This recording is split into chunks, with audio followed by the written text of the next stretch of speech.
મને એ નથી સમજાતું કે આ બધું શું કામ થઈ રહ્યું છે. આ થવું જ ન જોઈએ. અને મને એ નથી સમજાતું કે આ બધું થવા પાછળનું કારણે આપણે જ છીએ. આ હંધોય વ્યવહાર આદિત્યના હાથમાં આપ્યો ને એટલે. જો હજી લગન આપણા હાથમાં હોત ને તો એની હિંમત નહોતી કે આપણી દીકરીને ચલહટ કહી જાય. જો હવે છે ને એને એના હાલ પર છોડી દેવાનું થાય છે અને આપણે આપણી રીતે જીવી લઈશું. એ આપણી યારે રહે કે ન રહે, આવું વર્તન આપણી બેન હારે કરે છે ને એ બહુ યોગ્ય નથી ને. કાલે આપણી હારે એ કરશે તે.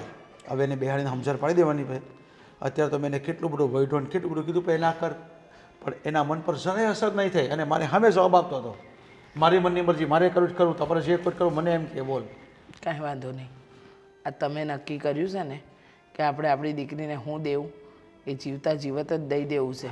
કારણ કે મર્યા પછી નથી ખબર કે આપણી દીકરી આ ડેલીનો ઉંમરો ચડશે કે નહીં. એટલે હા, મારી મીરાનું ભવિષ્ય તો આપણે સલામત કરવું જ પડશે. અને ઉપાધિ ન કરો. હા, બધું સારું થઈ જ જાય. હું તો ભગવાનને પ્રાર્થના જ કરું છું કે મારી દીકરીને ત્યાં સોનાનો સૂરજ ઉગાડશે. બસ ને અમારા જમાઈ પણ હવે વહેલા વહેલા હાલતા થઈ જાય, ચાલતા થઈ જાય, કામ કરતા થઈ જાય અને ફરી પાછા જેમ હતા એમ રહેતા થઈ જાય ને તો હુકો રોટલા એ ખાતા થઈ જાય ને તો સારું પાય. હવે થાય થાય. ભગવાનના ઘરે દેર છે અંધેર નહીં. એ કંઈક ને કંઈક રસ્તો કાઢશે. અને કહેવાય ને કે જ્યારે માણસની કપરી પરિસ્થિતિ હોય ને ત્યારે જ હાસા ખોટાની ઓળખાણ થાય. અને આજે આપણને ખબર પડી ગઈ કે આપણો દીકરો કેટલું રાખી શકે અને કેટલું નહીં.